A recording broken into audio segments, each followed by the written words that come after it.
तौहीन अदालत से बचें, पंजाब और खैबर पख्तूनख्वा के इलेक्शन बर वक्त कराएं। सदर का वज़ीर आज़म को खत। सदर का कहना है कि सुप्रीम कोर्ट के हुक्म के तहत इंतखाबात के लिए हुकूमत इलेक्शन कमीशन से मुकम्मल ताउन करे।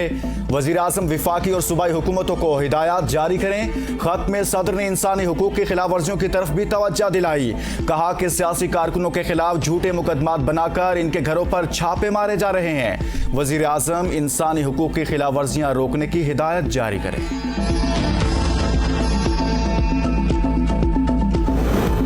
सदर का खत लिखना ही गैर आईनी है। राना सनाउल्लाह का सदर के बयान पर रद्द अमल। कहा, सदर अपने आईनी दायरे में रहें, इमरान खान के अंधे पैरोकार ना बने।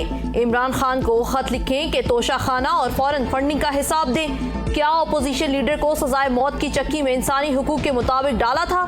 सियासी मुखालिफिन पर 15 किलो हेरोइन डाल दी थी। इस वक्त इंसानी हुकूक कहाँ थे?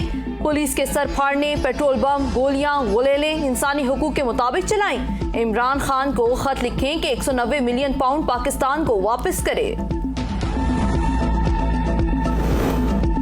30 अप्रैल को पंजाब असम्बली के इंतखाबात मुमकिन नहीं थे। इलेक्शन कमीशन का सदर ममलकत को खत। इलेक्शन मुलतवी करने की वजूहात की तफसीलात से आगाह किया गया। ज़राई इलेक्शन कमीशन का कहना है इंतखाबात आइन के आर्टिकल 218 और इलेक्शन एक्ट 2017 के सेक्शन 58 और 8C के तहत मुलतवी किए गए। गवर्नर खैबर पख्तूनख्वा का चीफ इलेक्शन कमिश्नर को खत। 8 अक्टूबर को इंतखाबात की तारीख तजवीज़ कर दी। इलेक्शन कमीशन पंजाब में इंतखाबात मुलतवी कर चुका है। खत का मतन, KP में दहशतगर्दी की एक ताज़ा लहर आई हुई है। दहशतगर्दी से शुमाली वजीरिस्तान समेत सूबे के दीगर अजला में भी कई वाक़यात हो चुके। सिक्योरिटी फोर्सेस को भी निशाना बनाया गया है। इन हालात में यही मुनासिब है कि पंजाब की तरह KP में भी 8 अक्टूबर को इंतखाबात कराए जाएं। हुकूमत ने हमें दलदल में फंसा दिया है। इमरान खान की मीडिया से गुफ्तगू। कहा, पाकिस्तान को इस दलदल से निकालना है। मैं अपनी सारी कौम को तैयार करना चाहता हूं। पाकिस्तान जिस नाजुक मोड़ पर खड़ा है, मुझे आप सबकी जरूरत है। अगर 30 अप्रैल को इलेक्शन ना हुए तो 8 अक्टूबर को भी नहीं होंगे। क्या 8 अक्टूबर को मुआशी हालात ठीक हो जाएंगे? क्या दहशतगर्दी खत्म हो जाएगी?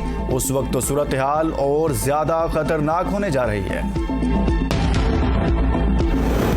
इमरान खान ने पहले अमेरिका पर साजिश का इल्जाम लगाया, अब लॉबिंग करा रहे हैं। ख्वाजा आसिफ की वजीर इत्तलात के हमरा प्रेस कॉन्फ्रेंस। इमरान खान अदालतों में पेश न होने के लिए बाज़िद हैं। नवाज शरीफ ने लंदन से आकर बेटी के साथ गिरफ्तारी दी। इमरान खान के खिलाफ तहरीक अदम एतमाद आईनी तरीके से आई। इमरान खान ने तहरीक अदम एतमाद के बगैर आईनी इकदाम उठाए। पाकिस्तान की तारीख में कभी ऐसा गैर कानूनी इकदाम किसी सियासतदान ने नहीं किया। सियासतदानों ने पुरवकार अंदाज में सियासत की। मुश्किलात जितनी भी गंभीर हो, वज़ीर आज़म का उनसे मुकाबला करने का जज्बा इससे भी ज्यादा बुलंद है। मरियम नवाज ने कहा, ऐलानात तो हर कोई करता है, मगर जो इन ऐलानात को हकीकत बनाने के लिए मैदान में उतर जाए उसको शहबाज शरीफ कहते हैं। इंशाअल्लाह पाकिस्तान मुश्किलात को शिकस्त देगा।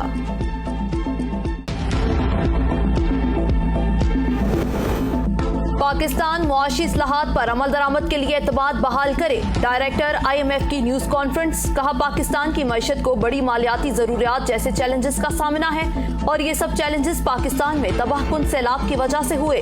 पाकिस्तानी हुकाम ने फैसला कुन इकदाम पर अमल दरामद शुरू कर दिया है। ये इकदाम पाकिस्तानी मईशत को मुस्तहकम करने और एतमाद बहाल करने के लिए हैं। पाकिस्तान दोस्त ममालिक से बर वक्त मुआवनत यकीनी बनाए तो स्टाफ लेवल मुआहदा मुमकिन है। आलमी बैंक, एशियाई तरक्याती बैंक समेत तमाम इमदादी इदारे कर्ज प्रोग्राम में इस्लाहात चाहते हैं।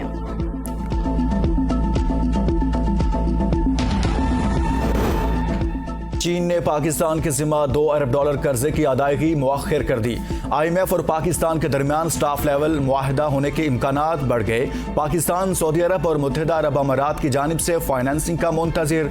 ज़राए वज़ारत ख़ज़ाना के मुताबिक IMF से मुआहदे के लिए एक्सटर्नल फाइनेंसिंग की तस्दीक ज़रूरी है।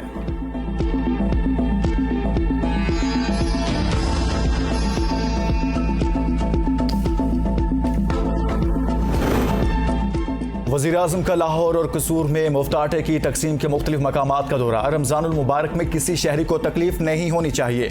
वज़ीर-ए-आज़म की इंतज़ामिया को हिदायत। शहबाज शरीफ ने कहा, इस ड्यूटी को सरकारी नहीं खुदाई ड्यूटी समझ कर अंजाम दे। वज़ीर-ए-आज़म ने सेक्रेटरी फूड, चीफ सेक्रेटरी और डिप्टी कमिश्नर को बेहतरीन इंतजामात पर शाबाश दी। वज़ीर-ए-आज़म ने मुशावरत के लिए वज़ीर आला पंजाब और वज़ीर कानून समेत मुआवनीन ख़ुसूसी को अपनी रिहाइशगाह तलब कर लिया।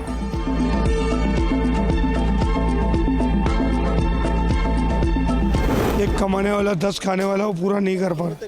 वो हुकूमत कहती है ना कि महंगाई बचत बाज़ार है, ये है वो है, उस तरीके से कुछ होता नहीं है। बस हमारी आवाम का माइंड डाइवर्ट करते हैं ये लोग। गवर्नमेंट ने बोला हमने प्राइस लिस्ट दी हुई है, कोई प्राइस लिस्ट किसी बात नहीं है। तो अगर आप बचत बाज़ार पे जाएं तो वहाँ पर आपको रेट वो चीज़ नहीं मिलती। अगर मिल भी जाएगी तो मेरे ख्याल से क्वालिटी वो नहीं मिलेगी। महंगाई का ना थमने वाला तूफान। रमजान सस्ते बाजार में भी हर खरीदार परेशान। महंगाई की हाई स्पीड ने शहर इस्लामाबाद के रमजान सस्ते बाजारों का भी रुख कर लिया। सब्जियां हो या फल, सभी के दाम कई गुना बढ़ा दिए गए। मुबारक महीने में मुनाफाखोरों का फलों की कीमतों में 2 गुना इजाफा। मुल्तान इंतजामिया की बड़ी नाहली, ताहा सस्ता रमजान बाजार इतवार या जुमा बाजार तक नहीं लगाए गए। महंगाई का जिन बेकाबू होने पर कराची के शहरी हुकूमत पर फट पड़े। शहरियों का कहना है कि इंतजामिया महंगाई को कंट्रोल करने में नाकाम हो गई है।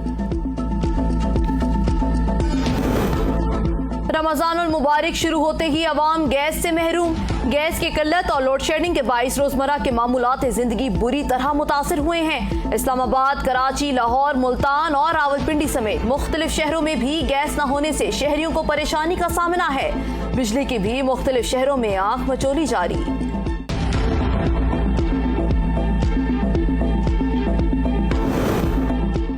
अटॉर्नी जनरल शहजाद अता इलाही ने इस्तीफा दे दिया। ज़राए के मुताबिक शहजाद अता इलाही ने ज़ाती वजूहात पर इस्तीफा दिया। वज़ारत कानून ने 2 फरवरी को बैरिस्टर शहजाद अता इलाही का नोटिफिकेशन जारी किया था।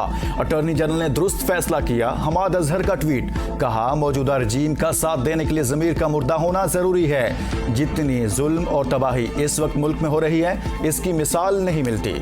इस अंधेर नगरी के अब चंद दिन ही बाकी हैं।